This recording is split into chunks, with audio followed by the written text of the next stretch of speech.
میرے عزیز بھائیوں، آپ اچھے طریقے سے اس بات کو سمجھ لو کہ دنیا کا کوئی انسان آپ کو رتی برابر بھی نقصان نہیں پہنچا سکتا جب تک اللہ نہ چاہے. دنیا کا کوئی انسان آپ کو نفع نہیں پہنچا سکتا جب تک اللہ نہ چاہے. اللہ نفع اور نقصان کا مالک ہے، یہ یقین ہمیں بنانا چاہیے. آپ ابھی ایک کاغذ پہ کچھ لکھ دو، ایسی چیل گلیاں بنا دو، بس ایسے یوں پین چلا دو اور وہ کاغذ آپ کسی کی دکان پہ جا کے ڈال دو، وہ گھبرا جائے گا، یہ کیا بوال نکل آیا میری دکان میں. اور پھر صبح سے شام تک وہ یہی سوچتا رہے گا یہ کس نے ڈالا ہوگا، یہ کس میرے ابھی میرا کام نہیں چل رہا تھا، یہ پڑا ہوا ہے کاغذ، یہ جو تعویذ پڑا ہوا ہے اسی وجہ سے میرا کام نہیں چل رہا ہے. اور پھر اس کو کوئی تعلق والے مولانا ہوں گے تو وہ ان سے کہے گا کہ یہ حضرت کوئی کاغذ ملا ہے، اس کا کیا مطلب ہے. وہ کہیں گے کہ آپ کے کام پر بندش لگائی، بندش لگائی. اور ہمارے جیسے مولانا کے ہاتھے چڑھ گیا تو ہم تو اس سے یہ کہیں کہ بھائی نماز پڑھتے جاؤ، اللہ سے مانگو، سورہ واقعہ پڑھو، یہ کاغذ کے ٹکڑے اس سے کیا ہوگا. لیکن ہمارے جیسے مولانا کی وہ بات نہیں مانا، کہ یہ مولانا جانتے نہیں. یہی تو ہوتا ہے، جو جتنا بڑا جادو آپ کے مکان میں نکال دے اتنا بڑا مولانا آپ اس کو مانتے ہو. اور کوئی یہ کہتے کچھ نہیں اللہ کرتا ہے، آپ اس کو مانتے ہی نہیں. اب لڑکیوں کے رشتے نہیں ہو رہے ہوتے بعض دفعہ تو مجھ سے لوگ کہتے ہیں کہ ہماری بہن کے رشتے نہیں ہو رہے. میں یہی کہتا ہوں بھائی ماحول خراب ہے، کیونکہ ہر آدمی یہ چاہ رہا ہے بہت اچھا رشتہ مجھے ملے، لڑکا یہ چاہ رہا ہے مجھے خوب سارا دہیج ملے. تو ماحول خراب ہو گیا، معاشرہ خراب ہو گیا، اس لیے شادیاں بڑی مشکل ہو گئی. تو معاشرے کو سدھارنے کی ضرورت ہے، لڑکوں کو سمجھانے کی ضرورت ہے. تو وہ کیا کہتے ہیں کہ کسی مولانا نے بتایا کہ ہماری بیٹی کے رشتے کو باندھ دیا گیا ہے، تو اس کا کیا حال ہے. اس کا کیا حل بتایا، اس کا حل یہ بتایا کہ انہوں نے تعویذ دی ہے کہ وہ کپڑوں میں رکھ دو تو وہ جو رشتوں کی بندش ہے وہ ختم ہو جائے گی. عجیب و غریب چیزیں معاشرے میں چل رہی ہیں. تو جب اللہ نے ہمیں قرآن دے دیا، اور قرآن کے بارے میں بھی اللہ کے نبی صلی اللہ علیہ وسلم نے کیا ارشاد فرمایا کہ جب بندہ قرآن پڑھتا ہے تو کس سے بات کرتا ہے، اللہ سے بات کرتا ہے. آپ بتاؤ کوئی پریشانی ہے، قرآن کھول کے بیٹھو، اللہ سے بات ہو رہی ہے آپ کی، کیا مشکل ہے. اور قرآن میں اللہ فرما رہا ہے ادعونی استجب لکم، قرآن پڑھو اور اللہ سے دعا مانگو. اور نیکیوں کا اندازہ تو آپ کو ہو ہی گیا ہوگا. کیا حضور نے ارشاد فرمایا، میں کیا سنا رہا تھا آپ کو حدیث، کہ حضور نے ارشاد کیا فرمایا کہ اللہ تعالیٰ قرآن کے ایک لفظ پڑھنے پر ایک نیکی عطا فرماتا ہے، اور ایک نیکی کا اجر اللہ تعالیٰ 10 گنا دیتا ہے. تو آپ، اور حضور نے کیا ارشاد فرمایا، میں یہ نہیں کہتا کہ الف لام میم ایک لفظ ہے، الف ایک لفظ، لام ایک لفظ، میم ایک لفظ، یعنی کتنے لفظ ہو گئے الف لام. جیسے ہی آپ نے پڑھا الف لام میم، کتنے لفظ ہو گئے، 3. اور اللہ تعالیٰ ایک پر 10 گنا اجر عطا فرماتا ہے، کتنے ہو گئے، 30 نیکیاں. جیسے ہی آپ نے پڑھا الف لام میم، کتنی نیکیاں آپ کو مل گئی، 30 نیکیاں. کتنا فائدے کا سودا ہے. مسجد میں آپ بیٹھے ہو، اعتکاف کی آپ نے نیت کر لی، اعتکاف کا ثواب مل رہا ہے.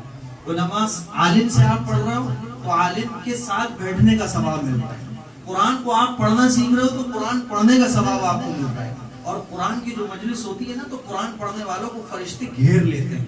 اور حدیث شریف میں تو یہ بھی آتا ہے کہ جو جتنا دل کے ساتھ قرآن پڑھتا ہے تو فرشتے اس کے قریب ہوتے چلے جاتے ہیں.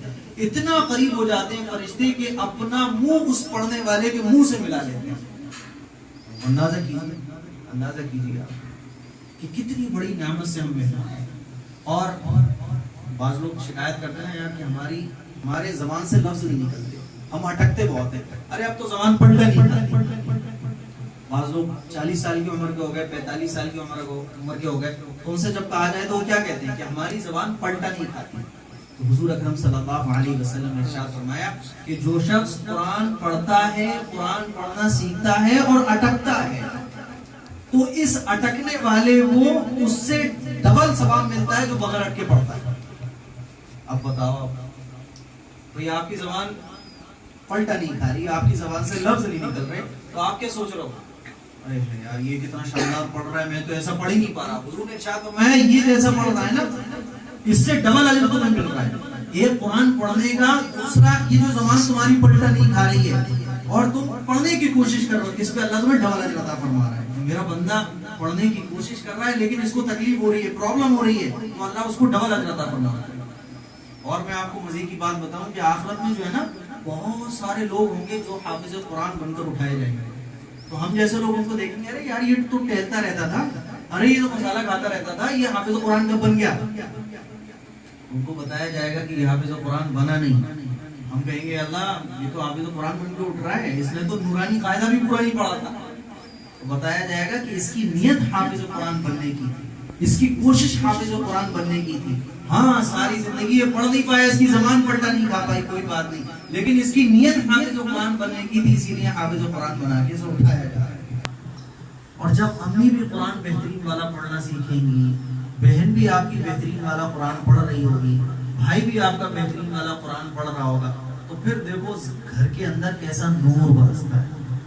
اور جب گھر میں ہم بھی بے قرآن پڑھے، بہن بھی ہماری بغیر قرآن پڑھے ہوئے، امی بھی ہماری قرآن پڑھنا نہیں جانتی، ابا بھی ہمارے قرآن پڑھنا نہیں جانتے، اب ہم 1000 تعویذ کرا لیں گھر میں لا کے، خدا کی قسم رحمت اور برکت آ ہی نہیں سکتی، کیونکہ سارے بغیر قرآن پڑھے موجود ہیں. اسی لیے اگر آپ یہ چاہتے ہو کہ برکت گھر میں آئے تو کیا کرنا ہے؟ قرآن پڑھنا.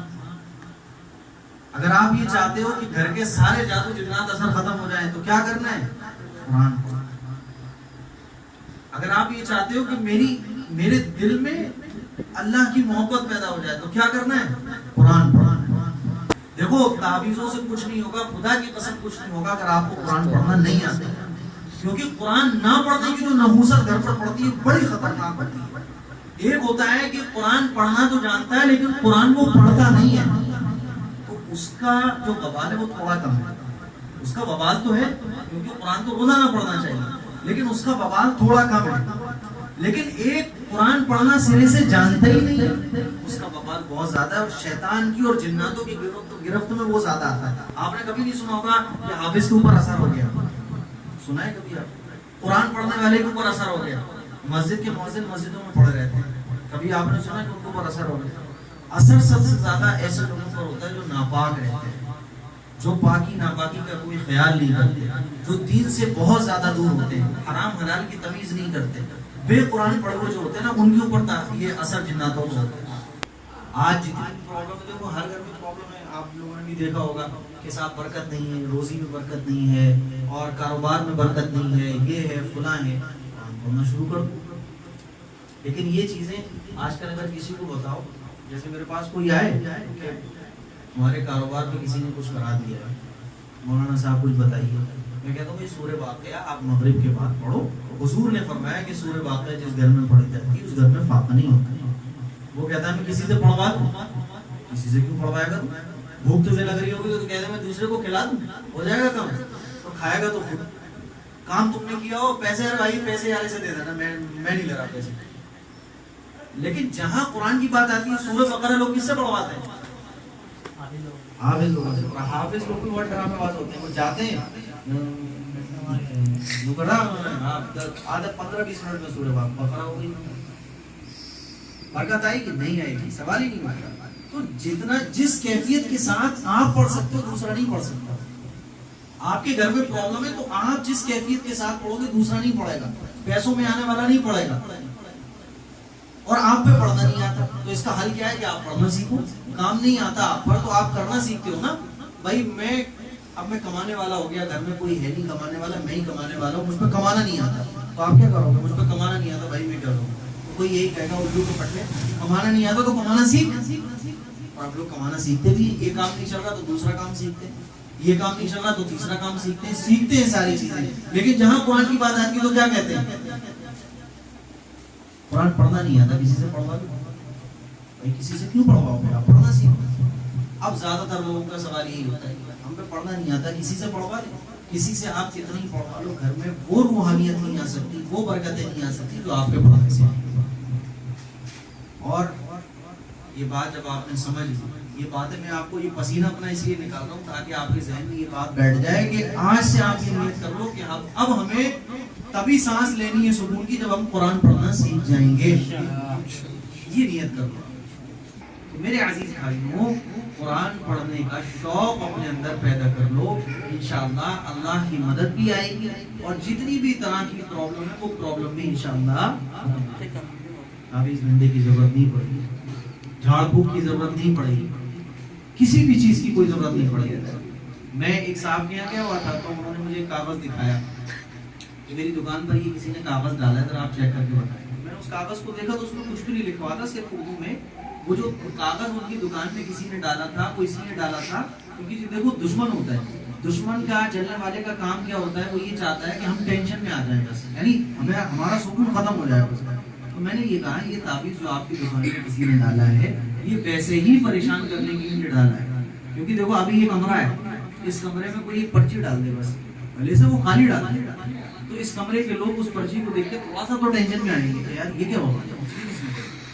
اور اگر کوئی ہلدی ولدی یوں کر کے گول گھیرا بنا جائے، مرچ ڈال جائے، بھائی صاحب ان کا صبح سے شام تک ٹینشن میں رہیں گے، ہو سکتا ہے کسی مولانا کو بلا رہے ہیں کہ بھائی یہ دیکھ لو ذرا، اور اس کے پاس سے کوئی گزرے گا بھی نہیں، ایسی بات ہے کہ مسلمان یہی تھے، مسلمان تو وہ تھے سمندر میں گھوڑے ڈال دیتے تھے بھائی، اور مسلمان مرچوں سے ڈر جائے، ہلدی کے پاؤڈر دیکھ کر ڈر جائے، کیا مطلب کیا ایمان ہے ہمارا۔ تو میں نے ان کو سمجھایا کہ یہ آپ کو کسی نے ڈرانے کے لیے ڈالا ہے، تو وہ کہنے لگے ٹھیک ہے، یعنی وہ مطمئن نہیں ہوا میری بات سے، کہنے لگے میں نے کسی کو دکھایا تو اس نے کہا کہ کسی نے آپ کی دکان پر بندش لگا دی، ٹھیک ہے بھائی تو آپ ان کو کراؤ۔ ایمان بڑے خراب ہو گئے۔ اب دیکھو میرے پاس لوگ آتے ہیں، والد صاحب کے پاس لوگ آتے ہیں، تو ہم کہتے ہیں بھائی تہجد کے وقت اللہ سے مانگو، تہجد کے وقت میں اللہ خود فرماتا ہے، اور حدیث سے یہ بات ثابت ہے کہ اللہ فرماتا ہے کوئی ہے مجھ سے مانگنے والا میں اس کو عطا کروں، کوئی ہے مجھ سے طلب کرنے والا میں اس کو دوں۔ اب آپ تہجد کے وقت میں اٹھ کر اللہ سے مانگو گے تو اللہ خالی ہاتھ واپس کر دے گا، آپ کو نہیں کرے گا، لیکن چونکہ مزاج کے بنا ہوا ہے نہیں یار یہ مولانا نے کوئی خاص بات نہیں بتائی، اس میں کیا خاص بات ہے، یہ تو ہمیں بھی پتا ہے تہجد کے وقت اللہ کہتا ہے۔ تو عقیدہ مضبوط کرنا، اور عقیدہ مضبوط جب ہوگا جب قرآن سے لگا ہوگا، قرآن کو ہم سمجھیں گے، دیکھو قرآن پڑھنا آپ سیکھ جاؤ گے پھر قرآن کا ترجمہ شروع ہوگا، تب آپ کو پتا چلے گا وہ اللہ قرآن میں کیا کہتا ہے۔ اللہ کیا کہتا ہے کہ ساری دنیا کی طاقتیں مل کر اگر تمہیں نقصان پہنچانا چاہیں تو وہ تمہیں نقصان نہیں پہنچا سکتی اگر اللہ نہیں چاہے، ساری دنیا کی طاقتیں اگر تمہیں نفع پہنچانا چاہیں اور اگر اللہ کی مرضی نہ ہو تو ساری دنیا کی طاقتیں مل کر تمہیں نفع نہیں پہنچا سکتی۔ اهدنا الصراط المستقيم صراط الذين أنعمت عليهم غير المغضوب عليهم ولا الضالين اللهم صل على محمد وعلى آل محمد كما صليت على إبراهيم وعلى آل إبراهيم إنك حميد مجيد اللهم بارك على محمد وعلى آل محمد كما باركت على إبراهيم وعلى آل إبراهيم إنك حميد مجيد ربنا آتنا في الدنيا حسنة وفي الآخرة حسنة وقنا عذاب النار۔ اے اللہ ہم سب کو قرآن کا قاری بنا، اے اللہ قرآن کا حامی بنا، اے اللہ قرآن کا حافظ بنا، اے اللہ قرآن کا داعی بنا، اے اللہ قرآن سے محبت کرنے والا بنا، اے اللہ قرآن کے لیے جان دینے والا بنا، اے اللہ قرآن کے لیے قربانی دینے والا بنا، اے اللہ تو ہم سب کو بہترین قاری بنا، اے اللہ بہترین تلاوت کرنے والا بنا، اے اللہ ہم سب کو قرآن کی دولت سے نواز دے، ہم سب کو قرآن کی محبت سے نواز دے، اے اللہ ہم سب کو قرآن کا علم عطا فرما دے، اے اللہ ہم سب کی زندگی میں قرآن کا طریقہ لا دے، اے اللہ ہم سب کو قرآن والی ہدایت عطا فرما، اے اللہ ہم سب کو قرآن والا نور عطا فرما، اے اللہ ہم سب کو قرآن والا طریقہ عطا فرما، اے اللہ ہم سب کو قرآن کی شفاعت نصیب فرما، اے اللہ قرآن کی شفاعت نصیب فرما، اے اللہ ہم نوجوانوں نے قرآن پڑھنا شروع کر دیا ہے، اے اللہ یہ قرآن تیرا کلام ہے اور تو قرآن پڑھنے والوں سے محبت فرماتا ہے، اے اللہ تو ہم سب سے محبت فرما، اے اللہ تو ہم سب سے محبت فرما، اے اللہ ہم نے قرآن پڑھنے کے لیے اے اللہ وقت نکالنا شروع کر دیا ہے، اے اللہ تو ہماری منزلوں کو آسان فرما دے، ہمارے راستے کو آسان فرما دے، اے اللہ ہمارے جانے کو قبول فرما لے، ہمارے پڑھنے کو قبول فرما لے، ہمارے پڑھانے کو قبول فرما لے، اے اللہ اپنی رضا نصیب فرما، اے اللہ اپنی خوشی نصیب فرما، اے اللہ اپنی محبت عطا فرما، اے اللہ اپنے دین کا کام ہم سے لے لے، اے اللہ ہم سب نے آج ارادہ کیا ہے کہ اے اللہ گھر گھر میں قرآن کی تعلیم پہنچائیں گے، اے اللہ ہر ایک کو قرآن پڑھنا سکھائیں گے، اے اللہ خود بھی پڑھیں گے دوسروں کو بھی پڑھائیں گے، اے اللہ ہماری نیت کے مطابق ہمیں اجر عطا فرما، اے اللہ ہم نے جو نیت کی ہے اے اللہ اس کو پائے تکمیل تک پہنچا، اے اللہ گھر گھر میں قرآن پڑھنے والے پیدا فرما، اے اللہ یہ نوجوانوں کا مجمع ہے، اے اللہ یہ نوجوان یہ تیرے سامنے بیٹھے ہیں، اے اللہ پورے دن کے تھکے ہارے ہیں پھر بھی تیرے نبی کی باتیں سننے کے لیے جمع ہوتے ہیں. اے اللہ یہ اخلاص کے ساتھ جمع ہوتے ہیں. اے اللہ یہ محبت کے ساتھ جمع ہوتے ہیں. اے اللہ تو ہم سب سے دین کا بڑا کام لے لے. اے اللہ تو ہم سب سے دین کا بڑا کام لے لے. اے اللہ تو ہم سب کو قبول فرما لے. اے اللہ تو ہم سب کو قبول فرما لے.